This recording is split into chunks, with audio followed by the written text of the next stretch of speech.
রাজার ঘরে ছোট রানী এলো পদ্মাবতী, রানী পদ্মাবতী।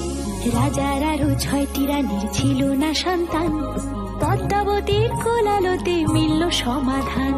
বছর যেতে জন্ম নিল 7 ছেলে 1 মেয়ে, হয় খুশির আকাশ হঠাৎ কালো মেঘে গেল ছেয়ে। হিংসেতে যায় জ্বলে পুড়ে বাকি 6টি রানী, যুক্তি করে ঘটায় ওরা 7 কুমারের হানি। সুযোগ মতো 7 ছেলেকে মাটিতে দেয় পুঁতে, বাঁচে একা পারুল, ওরা পায় না তাকে ছুতে। ধাইমা বাজায় সেই মেয়েকে বড় করে তোলে, 7 ভাইকে পায় যে পারুল 7টি চাপা ফুলে। এত কিছুর পরেও রাজার বিপদ যে কাটে না, সূর্য নগরে সুখের সূর্য আর ওঠে না। হিংসা বিবাদ বিচ্ছেদ আর প্রেমের কাহিনীতে পারুল বোন কি পারবে 7 ভাই বাবাকে জাগাতে?